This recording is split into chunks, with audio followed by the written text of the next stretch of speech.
Growing up, I wasn't much of a horror fan. I played games like Pokemon, Minecraft, and Call of Duty, which means that I don't know jank about Five Nights at Freddy's. But this channel has sort of turned into a little bit of a horror channel. And given that Five Nights at Freddy's is now one of the, if not the biggest horror games of all time, it wouldn't feel right if I wasn't an expert on it. And if there's one thing I can promise you, it's that by the end of today's video, I will be an expert on Five Nights at Freddy's. Because today, we are watching the Five Nights at Freddy's entire timeline. This video is by FNAF, and I've read some of the comments. Apparently, the production of this video is like an actual movie. So strap in, grab some popcorn, and let's learn about Five Nights at Freddy's.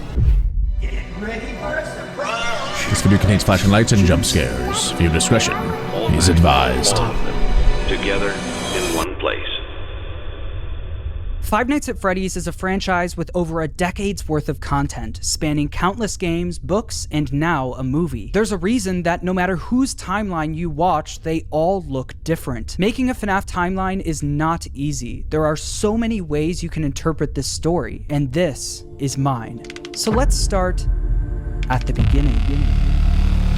Whoa, so there's actually a bunch of different speculations on the actual timeline and what is going on in Five Nights at Freddy's lore. That's crazy. I'm gonna believe this guy though. He seems like he's legit.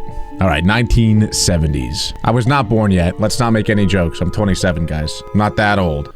Back in the 70s, a company called Fazbear Entertainment got its start by creating different props and mascot costumes for carnivals, and specifically for something called the Fall Fest. The Fall Fest featured various mascot characters, such as a bird, an elephant, and the most popular of all, Fredbear and Bonnie. These specific mascot costumes were so popular, Fazbear Entertainment opened a dedicated restaurant for them called Fredbear's Family Diner, featuring the same Fredbear and Bonnie mascot costumes from the Fall Fest. What Fazbear Entertainment didn't account for, though, was one of their animatronics from the Fall Fest going rogue. That's the Mimic, I think. I just started playing that game. I don't know what anything is, but that dude's been chasing me all around the gosh dang place. And I believe that's the Mimic. I don't know. The craziest part about this story is, like, I feel like this could be reality pretty soon. But dude, there's an AI robot that just came out, like a humanoid robot that you can buy for like $70,000. And apparently it'll do anything you ask it to do. Did I buy one? No, I bought two. I'm just kidding, I didn't. But point is, like, animatronics in diners and circuses could totally be a thing pretty soon, making this a potential reality. Ending in a giant fire, with most of everything from the Fall Fest being destroyed. Holy cow. Dude, I told you this is like a movie. This is insane. If you guys haven't done so, make sure to go subscribe to this guy's channel. This is really cool. I hope he didn't just spoil the ending to the Five Nights at Freddy's game that I'm playing, though, with that fire. Because I didn't finish it yet. I've only done part 1. Bro, this is actually crazy. The entire Five Nights at Freddy's timeline.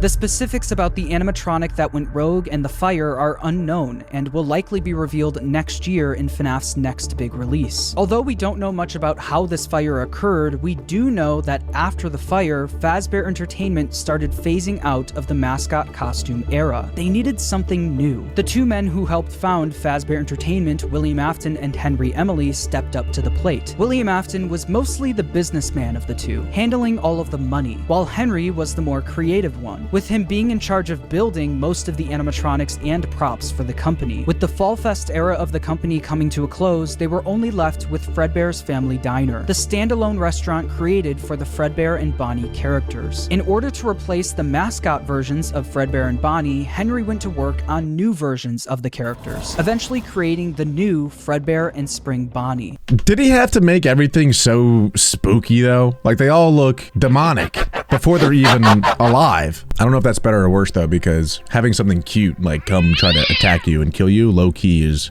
potentially even scarier than something that actually is scary doing that. That's why Chucky is so scary. It's a little baby that stabs you. in your kidneys. Same characters, but with new designs and new suits. Henry called them springlock suits. These suits are able to double as both an animatronic and a suit that the employees could wear. To switch the suit from animatronic mode to suit mode, the employees could use a hand crank to pull back the animatronic parts, leaving room for them to climb inside. The spring locks that were helping to hold back those animatronic parts were very sensitive though, and with even a little bit of moisture, the spring locks could potentially snap shut, crushing and killing whoever was inside. But if that ended up happening, Fazbear Entertainment had some common sense procedures set in place. In the case that the spring locks come loose while you are wearing a suit, please try to maneuver away from populated areas before bleeding out, as to not ruin the customer experience.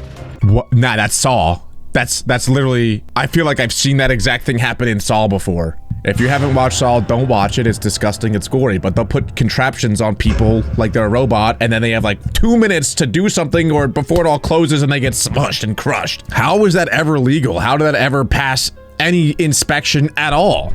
That is awful design. And stupid. Just make a second suit that isn't an animatronic at all. Just put on another suit and then tell the animatronic to sit down. Go in timeout while daddy goes in a suit and I'll play with the kids. Don't do the whole 2-in-1 thing. That's ridiculous. Ended up being super successful for William and Henry, so much so that other companies tried replicating it. Another company proceeded to rip off Fazbear Entertainment's old mascot characters by creating their own animatronic versions of them. The leader of the group was Ned Bear, a direct copy of Fredbear, followed by a hippo, an elephant, and a frog. All characters from the Fall Fest, and all with slightly different designs to avoid copyright issues. But while the rival company was able to replicate the designs, they could not replicate Henry's state-of-the-art technology. Their robots were poorly made and had to have giant batteries with exposed wires on stage with them. Naturally, the rival company failed and ended up being bought out by Fazbear Entertainment. With all of the success from Fredbear's Family Diner, William and Henry decided to branch out and create more characters for a new restaurant. In 1983, William and Henry opened Freddy Fazbear's Pizza. I was wondering where the pizza was gonna come in because I knew that was a thing. Also, that was like Pokemon and Pal World, but then Pokemon ended up buying Pal World, and now they opened up a new game that has pizza in it. I would play that game. Fazbear, Bonnie, Chica, and Foxy. With the opening of Freddy Fazbear's Pizza, Fazbear Entertainment was experiencing success like they've never seen before. But with 2 restaurants now open at the same time, more success also meant more work for William and Henry. The duo were so wrapped up in work that they started neglecting their own families. William was the father of 3 kids, the eldest, Michael, the crying child, and Elizabeth. The crying child has yet to have a 100% confirmed name, so for this video, he will just be called the crying child. Meanwhile, Henry had 1 kid, a daughter named Charlie. The business partners spent most of their days working, so they both created different ways of taking care of their kids. Henry was the robotics genius, so he used his talents to create a new animatronic to watch Charlie for him. It was called the security puppet. This animatronic would sit by the door of Freddy Fazbear's Pizza and make sure that Charlie wasn't able to leave the building. This made it so Charlie could play at the restaurant while Henry worked, without Henry having to worry about her leaving the building or getting kidnapped. The robot was linked directly to a green bracelet that Charlie was wearing. If Charlie, wearing the green bracelet, tried leaving the building, the security puppet would spring into action. William, on the other hand, was the businessman of the company. He cared more about making money, but also saving money. Naturally, he decided to just force his eldest son Michael to babysit while he was at work. Michael was mostly in charge of babysitting the crying child. The crying child didn't have many friends, but he did have a close relationship with his plushies. These plushies were of characters from his favorite show, Fredbear and Friends, Fazbear Entertainment's newest cartoon, featuring Fredbear, Freddy, Bonnie, Chica, and Foxy. The crying child's favorite character, though, was Fredbear. He especially loved his Fredbear plushie. Although he loved the plushie version of the characters, the animatronics would soon become a different story. One day, while visiting Fredbear's Family Diner, the crying child saw something that would scar him for the rest of his life. I was wondering where this is going because everything seemed too good to be true. Having a robot babysit your kid, though, that's a pretty crazy move. You gotta have a lot of trust in that robot to babysit your kid. He walked by the employees only room, where an employee accidentally left the door open. Inside the room was his father, William Afton, helping another employee into a spring Bonnie suit. But through the eyes of the crying child, this looked like someone was literally being stuffed into an animatronic suit. The crying child was so young that he wasn't educated on how the mascot characters worked. So seeing a human be put inside of one terrified him. When a child experiences something traumatic, their brain naturally tries finding ways to deal with that trauma. The crying child's way of dealing with his trauma was by creating an imaginary friend. This imaginary friend took the form of the object he loved the most, his Fredbear plushie. His new imaginary friend Fredbear followed him wherever he went, shape-shifting into flowers, hiding behind cars and in the sewers, with nobody being able to see him except for the crying child. When the crying child was overwhelmed, the plushie would talk to him and try to calm him down. Even when the plushie wasn't around, it was still able to speak to him because it lived in his mind. While the crying child was dealing with the trauma of seeing what he thinks was someone being stuffed into a suit, his brother Michael was only making it worse. Michael knew about what happened with his younger brother and used it against him. Every day while babysitting the crying child, Michael would put on a foxy mask, hide somewhere in the house, and jump scare his little brother.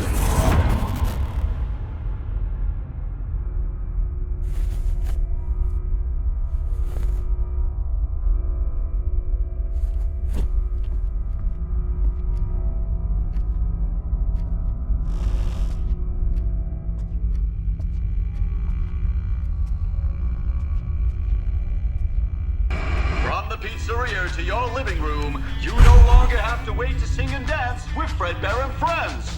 Weeknights at 8/7 Central, only on... Nah, that's messed up.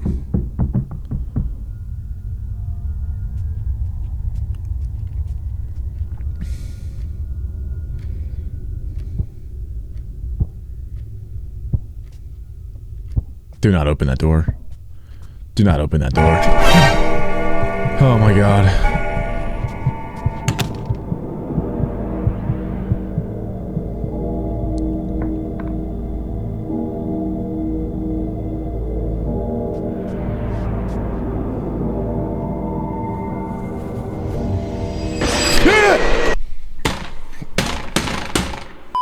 I knew it was coming and it still got me. The whole time, I was telling myself, I know I'm gonna get jump scared. Just like, be prepared, be ready for it. And it was so obvious. He had a flashlight and it still got me. I knew. This is why I never started a horror channel. In like the 10 to whatever, 13 years I've been doing YouTube, I never did horror things because although I'm a grown adult, I have the brain of a toddler when it comes to being frightened. And somehow, some way, my worst nightmares have come true, where I now run a YouTube channel that revolves around horror things.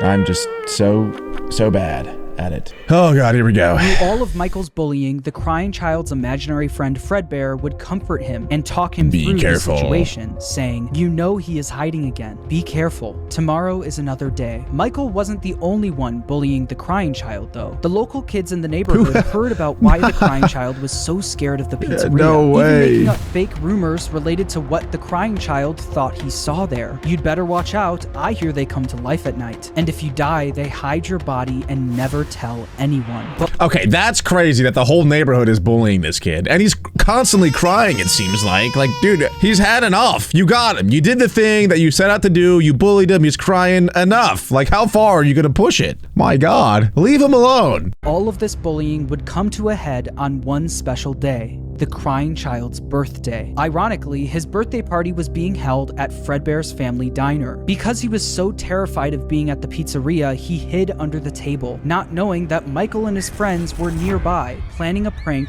that would go terribly wrong. Oh god. Someone's gonna go in the suit, I think. And they're probably going to get squished. My guess is the crying child's tears are gonna get into the suit, and then that's gonna squish the person in there. Because I think that's what they said, is like if any water gets on it, that's when it'll go back to animatronic mode. Make sure you grab your pizza. Fredbear and Spring Bonnie will be performing in 5 minutes. I mean, those things are so... Why would you bring your kid here? Especially, the whole neighborhood knows he gets PTSD of these things.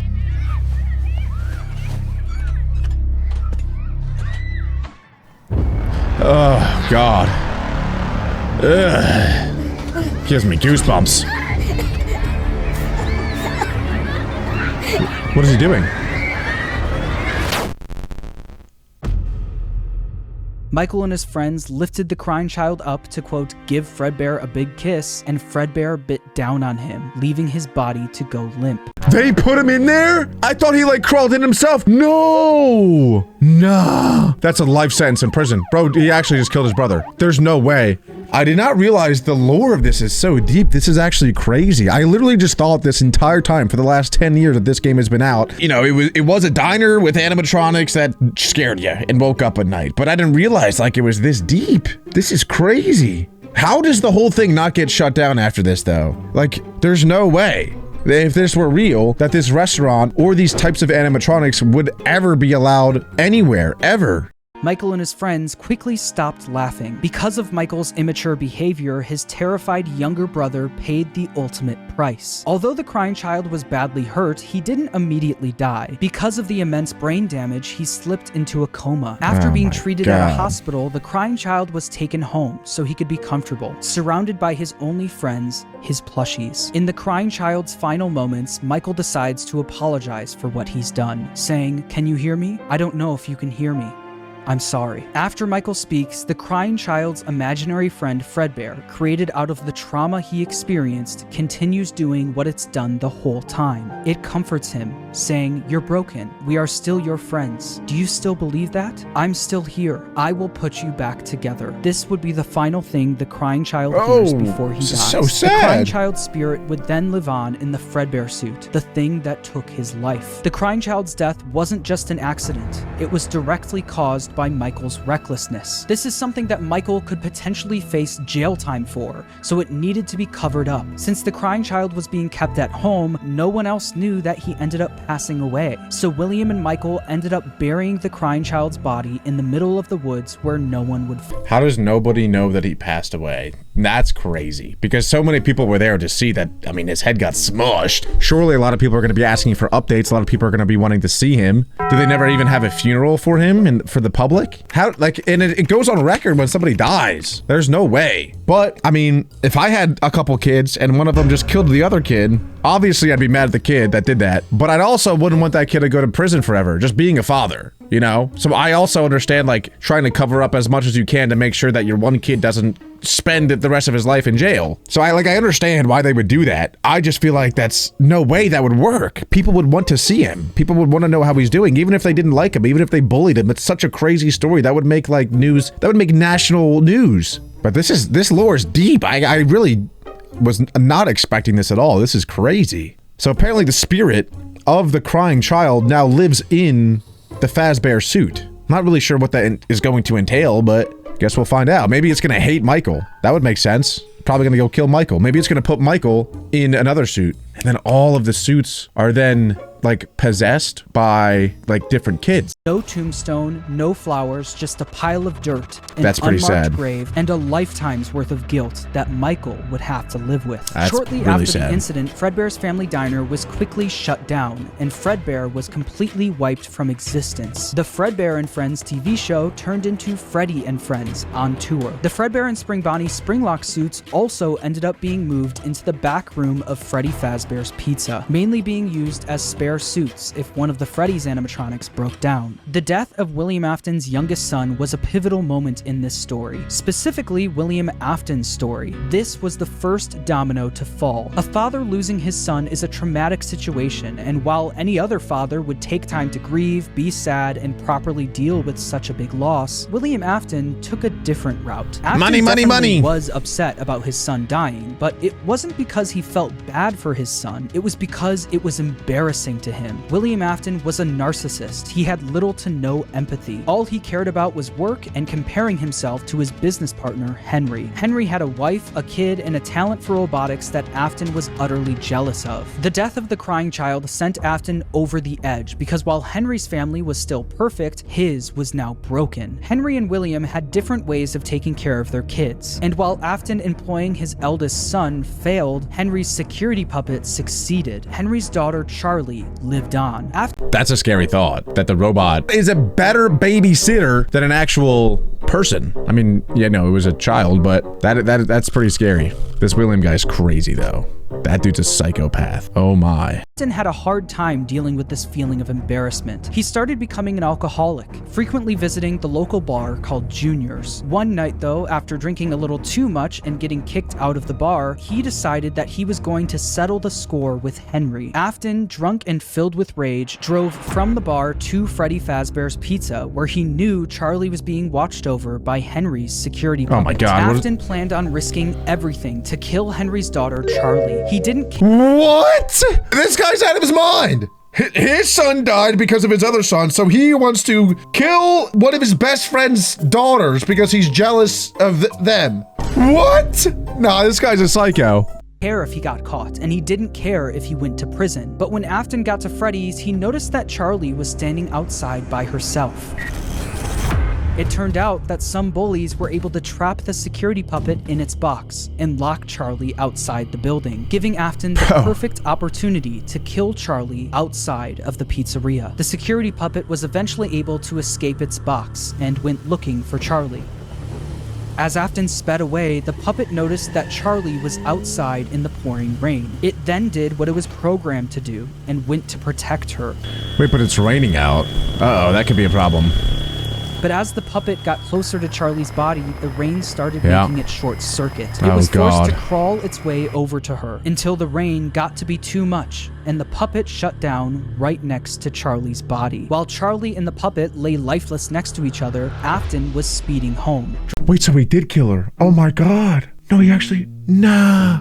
What is wrong with this dude? Oh, surely they have security cameras. There's no way they have all these animatronics and no security cameras. There's no way that he doesn't get caught. Also, what is wrong with this world? This alternate universe where everyone's bullying everybody. All the kids in Five Nights at Freddy's have been bullied. Charlie got bullied and the crying boy got bullied. Like bad. I've never experienced anything like that before. That's crazy. Driving right past where he buried his son and the bar he got kicked out of. When Afton got home, he was met with his wife sitting in the living room watching TV and Michael in his bedroom. Afton was a drunk and abusive father and fully blamed Michael for what happened to his youngest son. Mrs. Afton tells him to leave Michael alone because he's had a tough day, but Afton doesn't listen. He goes over to Michael's room and pounds on the door, only for the door to be locked. He then makes his way around the house to try and find a way in from the outside, but once he gets to Michael's bedroom window, he notices that it's broken and Michael was gone. Michael was so upset by what he did to his brother that he would sometimes see visions of Fredbear appear and disappear. Tonight, Fredbear appeared outside his bedroom window, and it almost felt like his brother was calling out to him from beyond the grave. This would happen frequently, and every time it did, Michael would run to the spot where they buried his younger brother, only to find that nothing had changed. His younger brother was still gone and buried in the ground. Afton knew Michael did this often, saying, "Ran off to that place again. He will be sorry when he gets back." The guilt of killing his younger brother haunted Michael in his real life, but also in his dreams. Michael would constantly have nightmares about the animatronic that took his brother's life. These were the exact same nightmares his younger brother used to have every night, now passed on to him.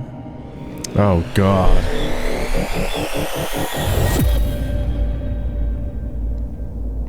Oh God. Nah, I don't know. I don't want to do this again. Nah, I'm a grown adult. I'm good. I'm a grown adult. We're okay. I'm good here.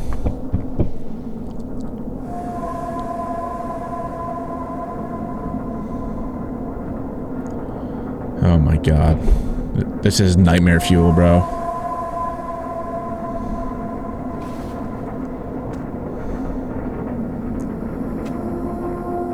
Nah. Oh, Lord have mercy. It's gonna come. It's gonna happen.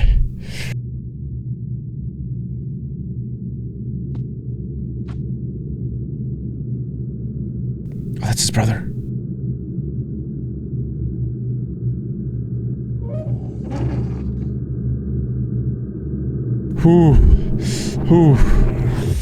Oh.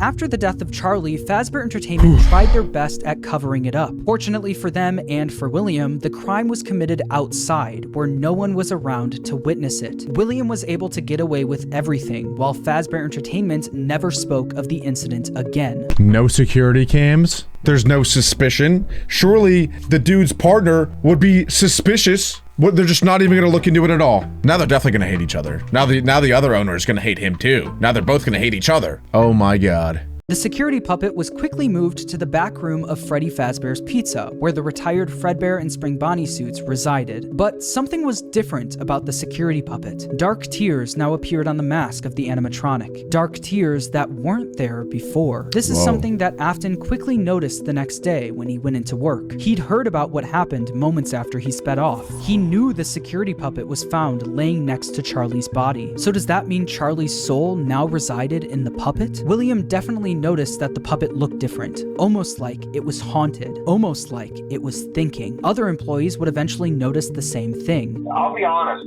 I never liked that puppet thing. It's always thinking, and it can go anywhere. After realizing the security puppet may be possessed by the spirit of Charlie, Afton went back and looked at the crying child's Fredbear plushie, only to find that it also seemed to be haunted. The crying child feared for his life every single day, and that plushie was something he was able to cry and pour his agony into. Afton believed that this is what caused the plushie to appear haunted. It wasn't made alive by the spirit of his son, it was made alive by the agony and fear his son poured into it. Afton quickly became obsessed with the concept of haunted objects, and more specifically, the power of human emotion. He needed to find out if this is something he could take advantage of. Afton then used all of his money he made from Fredbear's and Freddy Fazbear's Pizza to build a giant underground facility directly under his house. It was here that he would try to recreate what happened with his son, to recreate the fear and agony he experienced. In order to do this, Afton didn't take any chances. He needed to replicate exactly what his son went through every day. In order to do this, Afton built a replica of his house underground, along with his son's daily walk to Fredbear's family diner. He also built a makeshift bedroom where he could force kids to have the same nightmare every night. Afton would sit in his office watching them on the cameras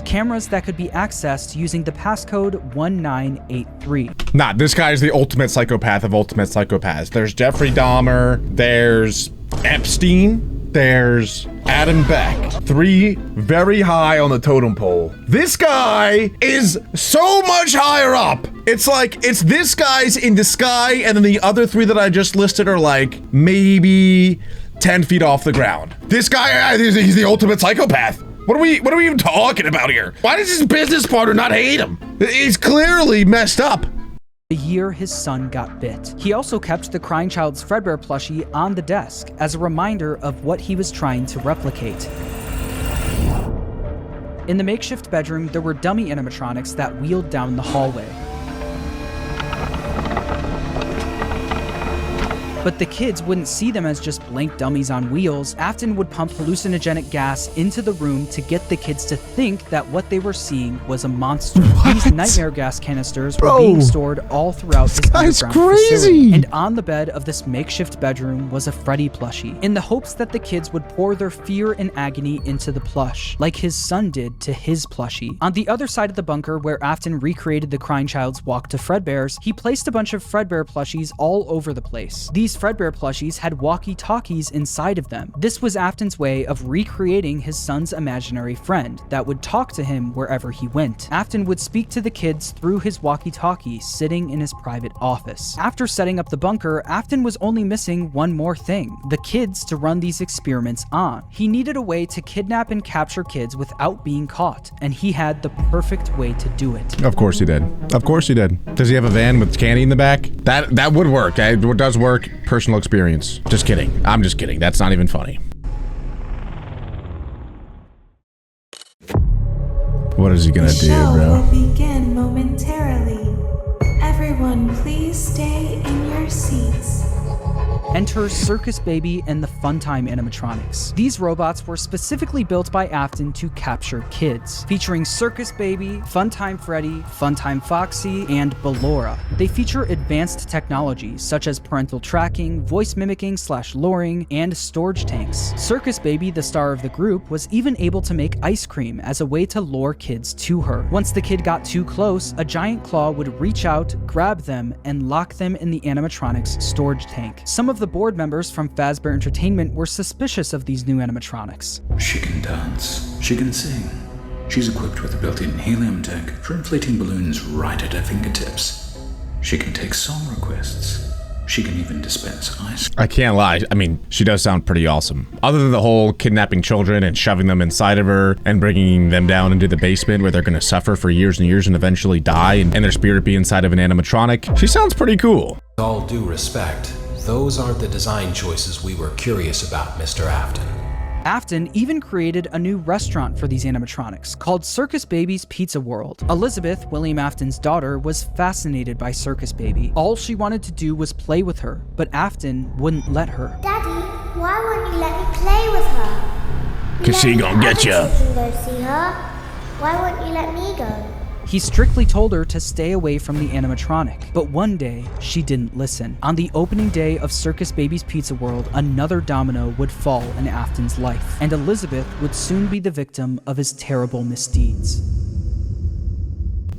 I can do something special. Did you know that?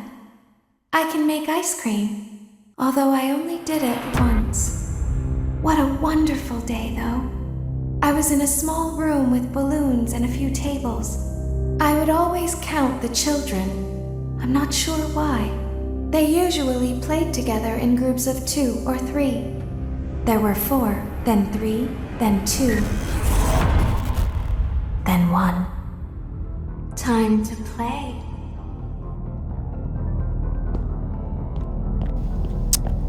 Oh no. I want my ice cream. I'll take a chocolate banana sundae with some sprinkles and jimmies on top. Ice cream.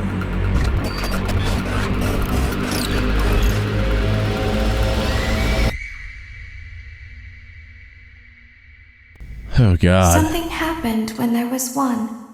I was no longer myself. There was screaming for a moment, but only for a moment.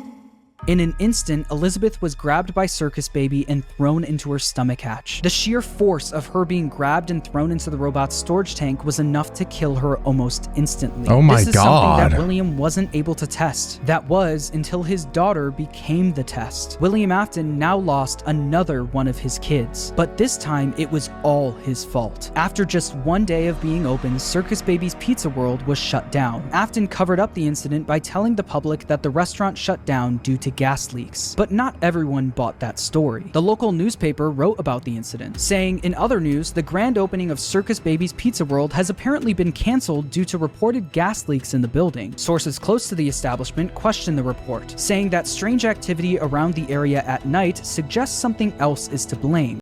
Dude, security cameras does not exist in this world. I feel like any of these incidents that have happened so far could be confirmed like this with a simple look at a security cam. This guy's a psycho though. He literally killed one of his children. But now I'm assuming that that animatronic is now going to be, or have the spirit of his daughter now. So like it might actually kind of end up working for him. Not in the way that he intended, but it might work. One local is quoted as saying, "Everything just stopped. There was so much excitement built around this place opening, and then they just stopped talking about it." A tenant from across the street claims to have witnessed a large group of cars surrounding the building during the night, and large pieces of equipment being taken out of the building under tarps. A few weeks later, the building was for sale. There is no comment yet from the local entrepreneur who financed the venture. That local entrepreneur, William Afton, successfully covered up everything. He was able to bring Circus Baby and the Funtime animatronic animatronics back down into his bunker. But once he got them there, he noticed something was different about Circus Baby. One distinct feature about Circus Baby was her blue eyes. But what once was blue eyes now were green, the same color as Elizabeth's. In that moment, he knew that his daughter's soul attached itself to the robot. Her soul lived on in Circus Baby. Afton knew that the way Charlie went on to possess the puppet was sloppy, and it was hard to recreate without getting caught. But what if the kids' bodies were hidden where no one would ever look? What if, just like his daughter, their bodies were stuffed into the animatronics? For Afton, Elizabeth's death quickly went from just another inconvenience to a scientific breakthrough. Afton was one step closer to harnessing the power of life itself. But one successful experiment wasn't enough. Just like the fear experiments he built in the bunker, he needed to replicate exactly what happened. He needed to recreate the accident, and he knew exactly how he was going to do it. Using the Funtime animatronics again wasn't an option. Circus Baby's Pizza World was shut down, and the public was already getting too suspicious of the animatronics. So he's gonna open a new restaurant? Is the next one gonna be animatronic adult Pizza World? And is he gonna say that there's just no ties? There's no, oh, this actually has nothing to do with Circus Baby. It also has nothing to do with the Freddy Fazbear Pizzeria or the diner. It has nothing to do with any of those. So everyone, grand opening, animatronic adults. Except it seems like he only wants kids. Yeah, this guy's a creep. But he didn't need the Funtime animatronics. He was going to run the experiment himself. On June 26th, 1985, he was gonna do it to himself? Afton made his way to Freddy Fazbear's Pizza. There, he would put on the old Spring Bonnie suit from Fredbear's to lure 5 kids into the back room. Took a swim with my... So he's wearing the suit now. Duh, this guy, I mean, you gotta give it to him. Hats off. Yeah, he's a psycho, and yeah, he's a terrible person, but my man is dedicated to the art of stealing children. Oh my god. Hello. Looking for a friend? The water's clear, come swim with me.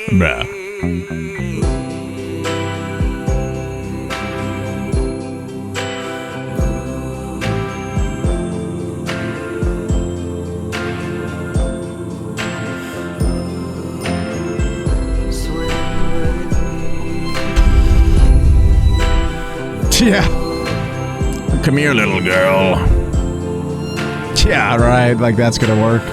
I mean, I guess it did work. One by one, Afton killed them and stuffed their bodies into the animatronics. Susie was first, being stuffed into Chica. Gabriel went into Freddy, Jeremy into Bonnie, Fritz into Foxy, and then there was Cassidy, who went into Fredbear, aka Golden Freddy. At this point, Afton had no idea that the crying child spirit was in Golden Freddy, so he didn't think twice about shoving Cassidy in there. The way Afton killed Cassidy, though, was different from the rest. Freddy, Bonnie, Chica, and Foxy were just regular animatronics. Afton had no choice but to kill them, then stuff them into the suits. But Golden Freddy wasn't just a regular animatronic, it was a springlock suit. The same springlock suit that took his youngest son's life. Afton was aware of how dangerous the springlocks were. Any bit of moisture or too much movement would cause them to snap shut, slowly killing whoever was inside. So that's exactly what he did to Cassidy. He put him into the suit and watched as the springlocks snapped shut, cementing Cassidy's death as the most brutal of them all. Oh Freddy, my Bonnie, Chica, God. Foxy, and Golden Freddy weren't the only animatronics sitting in the back room of Freddy Fazbear's Pizza, though. They were joined by the security puppet, which contained the soul of Henry's daughter, Charlie. Once Afton was gone, Charlie jumped into action, almost acting as a guide for their souls, properly giving them life inside of each animatronic. I was gonna say, so are they all gonna be like boys now? Are they all gonna be friends and have like pizza parties in their new bodies? Because if they are like, if they still have their brain and like consciousness, but now they're this suit. I mean, I'm not saying it's great, but it's kind of cool. They probably have like super strength and super speed while they're in the suit. But I wonder like how conscious they actually are. Like, what does it mean for your spirit to be in an animatronic? Are you still thinking? Are you still able to make decisions? Or is it kind of just like your aura and presence are there, but you're still not the one actively doing anything? You know what I'm saying? After the incident, the kids were quickly reported missing by their families, and although the security cameras caught Afton luring the kids away, he wasn't able to fully get in trouble. Since he was wearing the Spring Bonnie suit, they were never able to prove it was actually him. Afton also hid the kids' bodies where no one would ever look, so the bodies were never found. Unbelievably, Afton was able to get away with yet another crime. Because of all the bad press that came from the missing children's incident, people stopped coming to the pizzeria. Finally, I was wondering like when all of this dude's businesses would shut down, when people were going to start connecting the dots that this dude is killing everybody. And how could that not be obvious enough? They saw that he was in the suit luring kids away and then they never saw the kid again. How is that not enough? Oh God, sweet Pippi.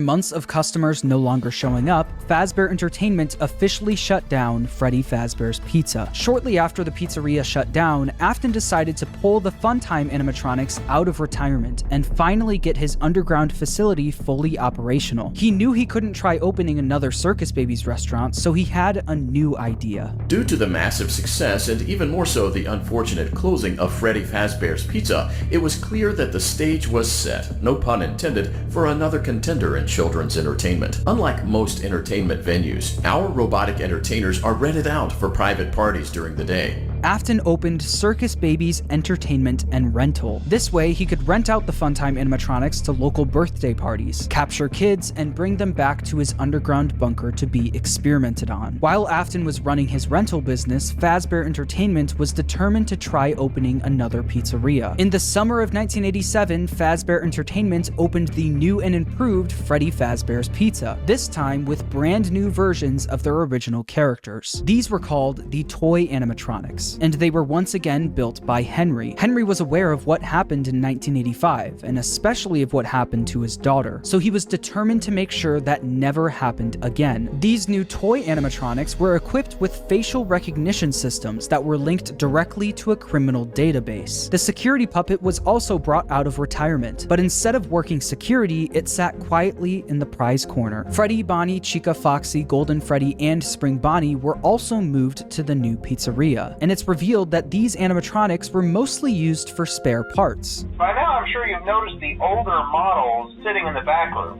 Those are from the previous location, and we just use them for parts now. The idea at first was to repair them, but they were just so ugly, you know?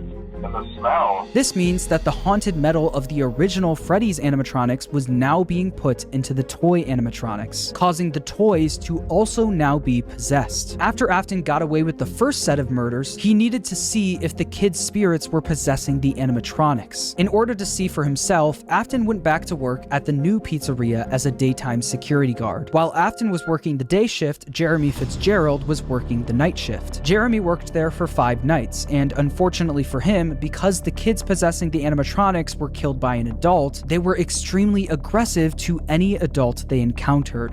They interact with the kids just fine, but when they encounter an adult, they just stare. Meanwhile, Afton decided to pull the... I want to say that's the original Five Nights at Freddy's. I never played it, but that looked like the original game. I'm pretty sure that's what it looked like, at least. So, the original Five Nights at Freddy's game is kind of in the middle of all of the lore, which means that I'm assuming the rest of the games, or at least a lot of the games that preceded Five Nights at Freddy's, actually took place before Five Nights at Freddy's.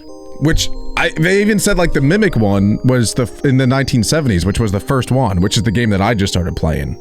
Trick he did at the old Freddy's location, gaining 5 more victims. Someone used one of the suits. We had a spare in the back, a yellow one. Someone used it. Afton used the Spring Bonnie suit to pull the same stunt again on 5 more kids. But as he was committing the murders, Charlie from inside the puppet was actively trying to save the kids. She tried enlisting the help of the other animatronics, but it was too late. Afton had already finished what he started. Not only that, him seeing the puppet and Freddy walking around the pizzeria trying to stop him was all the proof he needed that his experiments were successful. The kids he put into the original suits were haunting the animatronics. But there was one problem. Afton knew that the haunted metal of the endoskeletons was the key to everything, but the animatronics were trapped at the pizzeria. There was no way he could bring them back to his underground bunker. He couldn't get to the animatronics if the pizzeria was still open and active, so he needed to find a way to make sure the pizzeria shuts down and fast. Instead of stuffing the new set of victims into the toy animatronics, he decided to leave the kids out in plain sight, scattered throughout the pizzeria. This was a guaranteed way to get the pizzeria shut down. A few hours after Afton committed the murders, Jeremy Fitzgerald showed up for his night shift, unaware of what happened that day. Hello. What on earth are you doing there? Didn't you get the memo? The place is closed down, at least for a while. Listen, just finish your shift.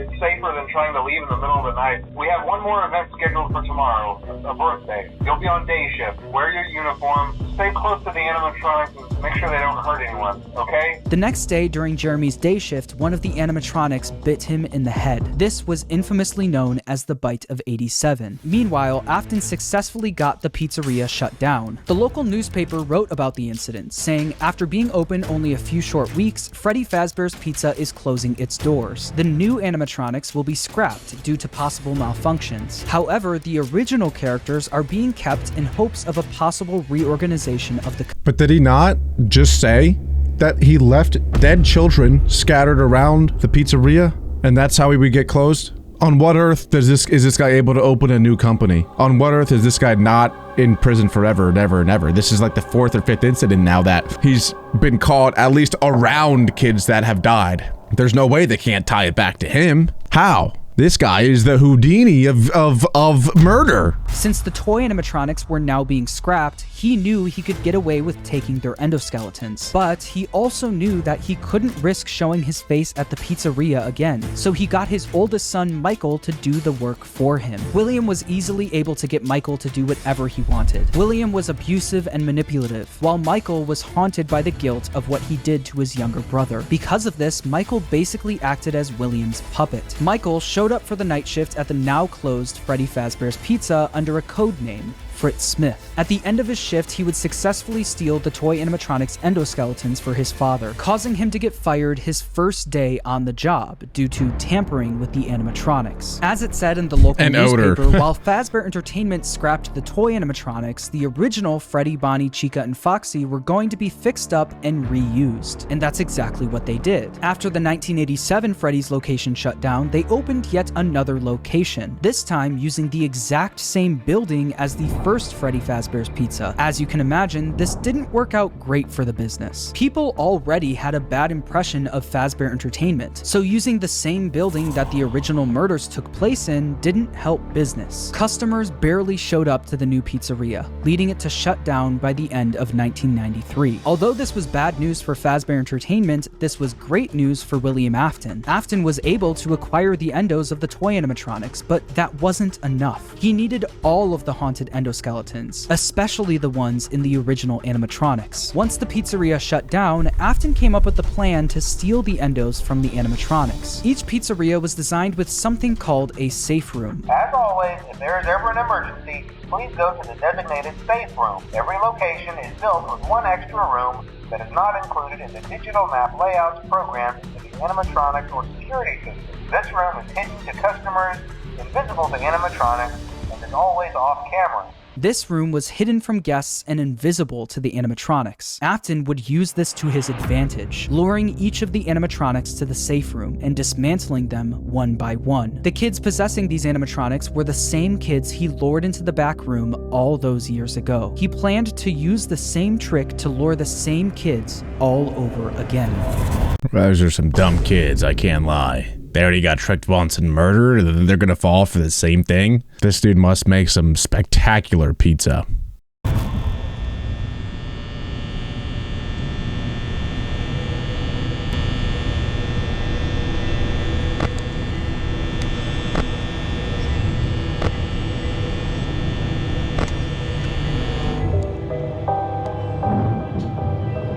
Bro, the production of this is insane.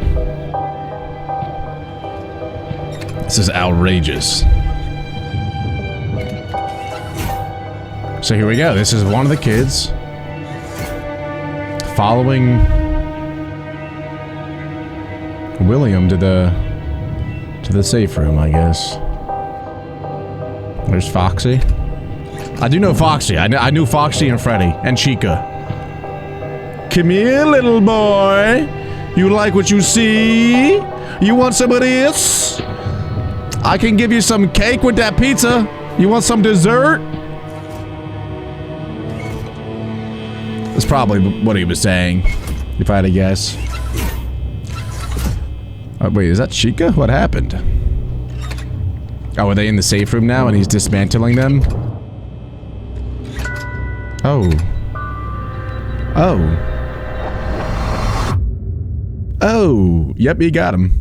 Yep, he got him. Once he finished dismantling each animatronic and stealing their endoskeleton, he brought them down to his underground bunker, where he would melt them all down into one liquid substance called Remnant. Not only did Afton rob these kids of their lives, he would use their souls long after they're gone for his own personal gain. Bro, this guy, I mean, it's kind of hilarious how insidious he is.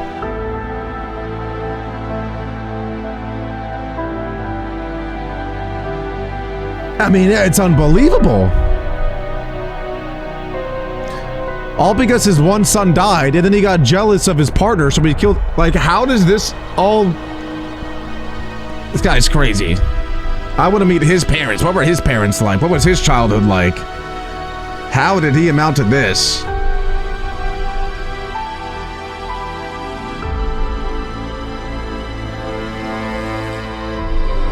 Are their souls just gonna like all be in one now, or like is this killing their soul? Oh my god. What is he gonna do with all that metal now? What does he make next? I mean, if I were him, I would just make like a super soldier and sell it to the military for $1 billion.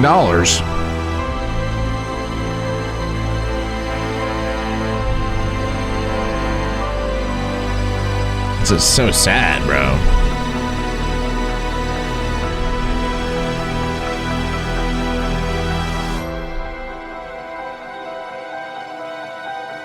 It's like the Terminator when he jumps in the lava. I will be back. By melting down the endos, he successfully created Remnant. This substance, containing the spirits of all of the missing children, was silver in color, and if kept at the right temperature, was malleable. Afton didn't want to risk testing the Remnant on himself, so he injected it into the Funtime animatronics. Once he did, the animatronics jumped to life. The experiment had worked. William Afton unlocked the power of life itself. After his successful experiment, he went back to Freddy Fazbear's Pizza to collect his old Spring Bonnie suit. But once he got there, he was met with the spirits of the 5 missing children, trapping him inside the safe room. Cassidy, the spirit inside Golden Freddy, chased Afton around the room and forced him to get into the Spring Bonnie suit. Whoa. Cassidy was the most vengeful spirit of them all. Being spring-locked in the Fredbear suit was a painful and slow death, and he wanted to make sure that Afton knew what that felt like. At this point, Afton knew how a spirit could live on. As long as he was inside the suit, he knew he'd be back.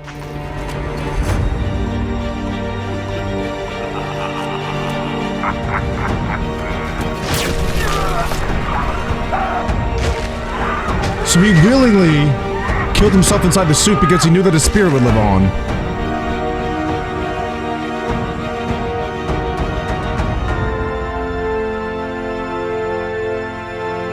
As Afton laughed, the spring locks snapped shut, forcing him to go through what Cassidy went through. This was an act of revenge by Cassidy, and it wouldn't be the last. Afton was now confined to the safe room of the now shut down Freddy Fazbear's Pizza, and because of this, everything in his underground bunker was left abandoned. But even with Afton gone, the rental business continued on its own. All of the Funtime animatronics containing the spirits of the missing children and even his daughter Elizabeth were still being rented out during the day and then brought right back down to the bunker. All the spirits wanted to do was escape, but they were always put back underground. After Afton went missing, his eldest son Michael, who's been blindly helping his father, remembered what his father told him if he ever went missing. If William wasn't there to finish his work, Michael would do it for him. Afton's underground facility was always off limits to Michael, but since he was now gone, Michael had no choice. He took the elevator down to where his father worked every day. Although Michael was helping out his father by stealing some of the endos from the animatronics back in the day, he never exactly knew what William was doing until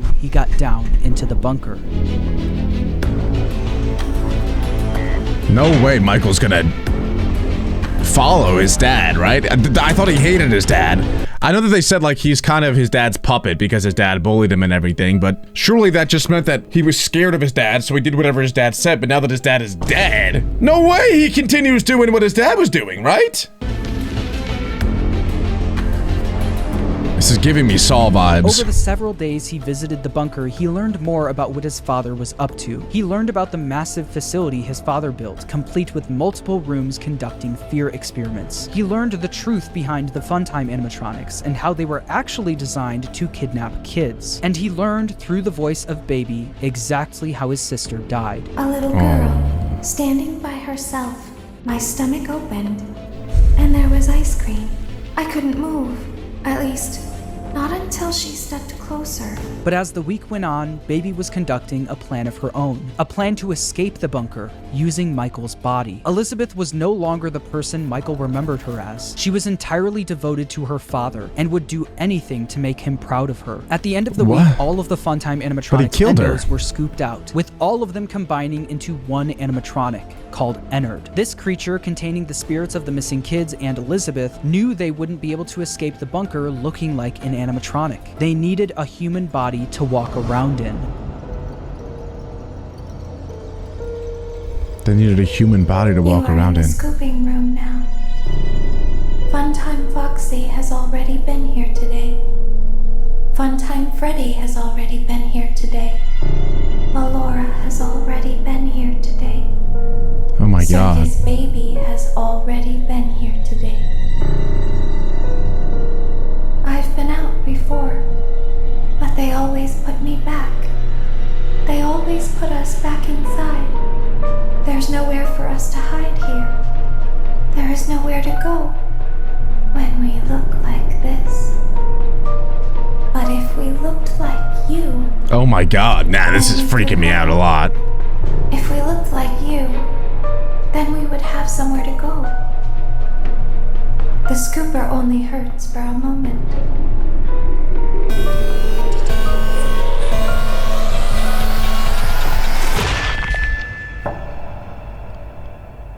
Michael Afton's insides got scooped out and replaced by Ennard, helping all of the souls to escape the facility. With every passing day after this happened, Michael looked more and more like a walking zombie. His skin was starting to turn purple, and people started to notice. Michael's body was no longer a good disguise for Ennard, so Ennard ejected itself from Michael. But because the scooper was also a remnant injector, when Michael Afton was scooped, he was also injected with Remnant. The Remnant made it so even after Ennard was gone, he was still able to survive. Oh my God. With Michael now back in full control of his body, he had a new mission. Although he did, one way or another, successfully free his sister from the underground facility, he also learned about all of his father's terrible misdeeds. His loyalty to his father turned to disgust. It was time for him to end all of this. That's what I was... yeah. It's there we go. Michael. I did it. I found it. It was right where you said it would be. They were all there. They didn't recognize me at first, but then they thought I was you. And I found her. I put her back together, just like you asked me to. She's free now. But something is wrong with me. I should be dead. So is he like a zombie? But I'm not. He's a zombie. I've been living in shadows. There is only one thing left for me to do now. I'm going to come find you. I'm going to come find you. But his father's still in that one suit, right? Yeah. Michael would spend years searching for his father with no luck, until a new ad in the local newspaper caught his attention. Someone decided to open something called Fazbear's Fright, the horror attraction. Local amusement park is getting ready to scare your socks off with a new attraction based on the unsolved mysteries of Freddy Fazbear's Pizza. That must be his partner, right? Because you need you need the rights to the IP of Freddy Fazbear to then open your own Freddy Fazbear. You can't just go steal it. That'd be like if I opened my own McDonald's. I would need McDonald's. It's like a franchise. So this must be the partner that is opening a new one, Right? It can't just be some random person doing that. Actual relics from the decades-old pizzeria, this new attraction is guaranteed to bring back your childhood in the worst possible way. As if using the crimes of his father to make a profit wasn't bad enough, they also went back to the old pizzerias and collected any objects they could find to put on display Who's doing at the this? attraction. Michael immediately applied for the job of the security guard with the sole intention of burning the place to the ground. When he got there, he saw the remnants of his past. The shells of all of the animatronics, missing every single one of their endoskeletons. He knew they could only find the shells of the animatronics because he and his father stole their endoskeletons all those years ago, leaving only the shells behind. On day 2 of working at the attraction, he got word that they found a real animatronic. You're not gonna believe this. We found one. A real Is it his dad? This real animatronic ended up being his father. Oh Still my God. inside the spring Bonnie suit he died in. Oh my God, ago. he's still Even in though it. his father was now in the building with him, he still decided to go through on his plan, all in an effort to end his father once and for all. Michael then rigged the wiring in the building to catch fire, burning the horror attraction to the ground with his father inside. Bro.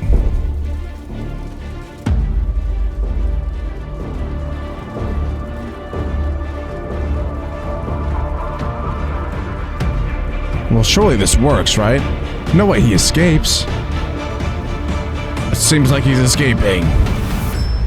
And it doesn't seem like he's too happy. The local newspaper would write about the fire, saying a new local attraction based on an ancient pizzeria chain burned down overnight. Authorities have not ruled out foul play, but at the moment it seems to have been caused by faulty wiring. Although the fire destroyed most of everything in the building, William, miraculously, was able to survive. William was now free, roaming the outside world along with the souls of the missing children, Elizabeth, and Charlie inside the puppet. Since Mike— Yeah, but the souls, I'm confused about the souls one though, because that's like a conglomerate of kids that were inside of Michael that then left Michael, but then went where? Where did they go? They're just like out and about, but like it showed like Michael throwing them up essentially and like getting them out of himself. And then where'd they go? They're just out there, I guess. Michael wasn't able to end everything, someone else needed to step in. That Here we go. someone was Henry Emily. Afton's old business partner and father of Charlie heard about the fire at Fazbear's Fright, along with the rumors of the various animatronic creatures now roaming the streets. Henry was determined to put an end to all of this.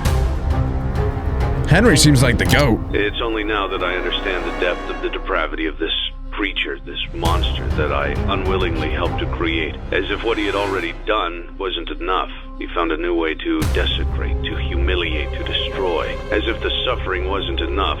The loss of innocence, the loss of everything to so many people. Small souls trapped in prisons of my making, now set to new purpose, and used in ways I never thought imaginable. He lured them. If Michael were smart, he would go to Henry for help, because Henry's the one who designed like all of these. You'd think that he would have a good understanding of what's going on and how to stop it. So those two should team up, even though Michael apparently looks like a zombie now. I don't know if Henry would want to do anything or affiliate himself with that. Back to a familiar place, back with familiar tricks. He brought them all together. Are they still aware?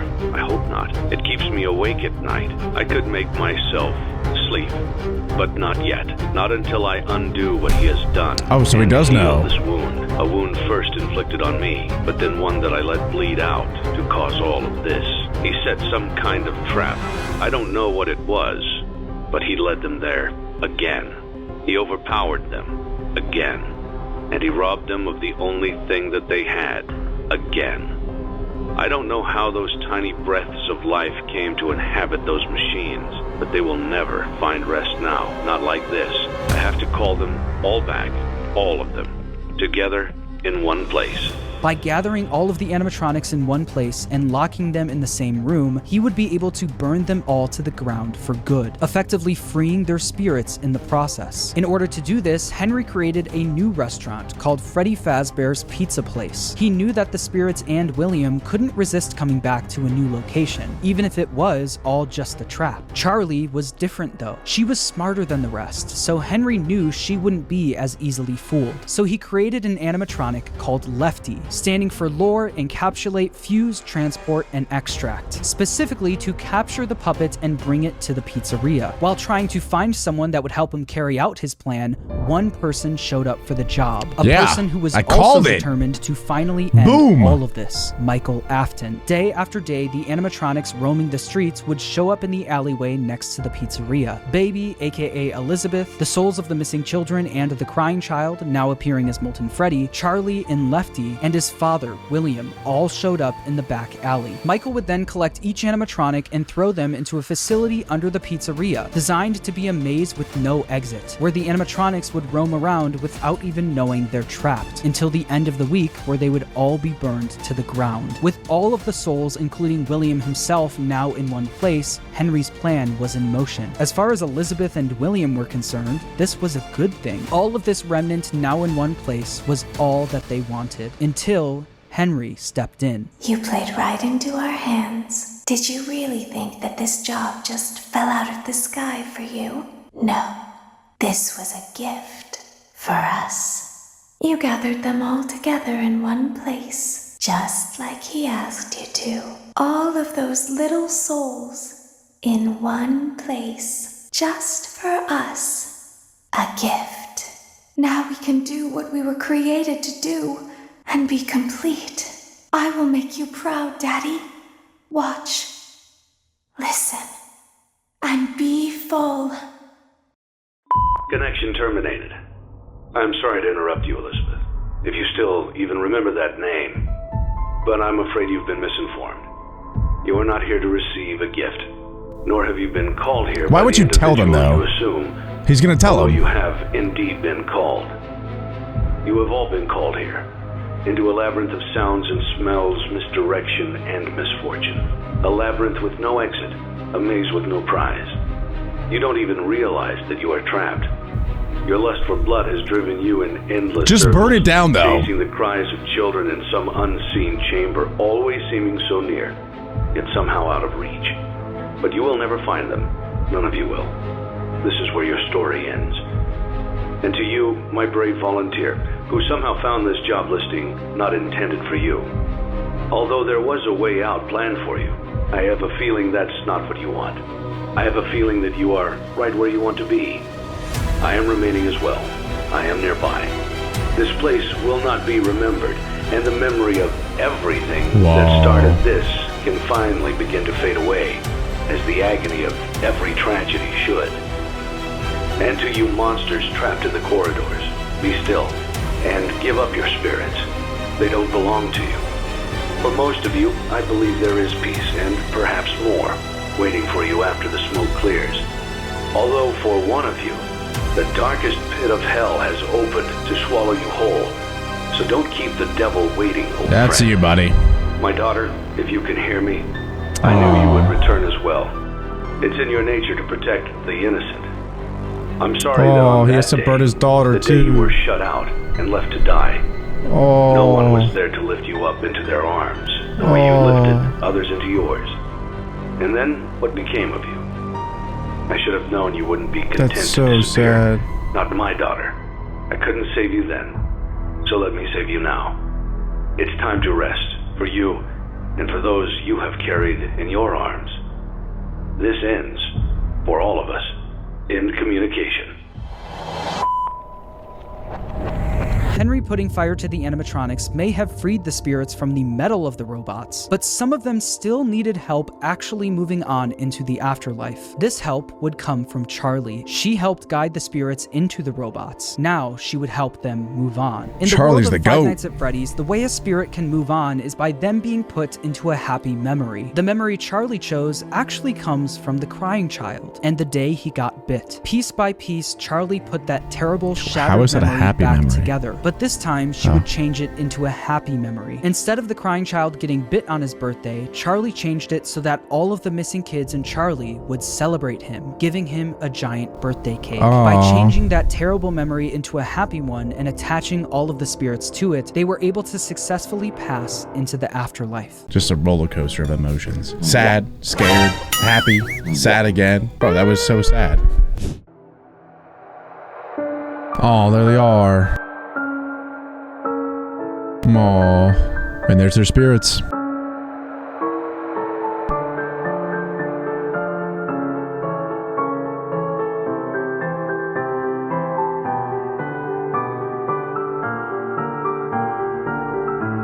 I mean, the production of this is so impressive. Like you guys I said, they were all able to move on. Except for one. Uh-oh. Nah. Wait, why? Who's that?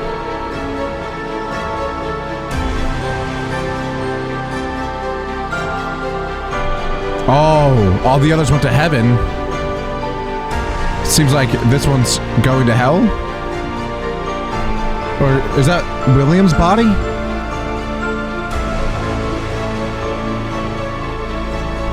How does he make it back? How does he make it back? Nah.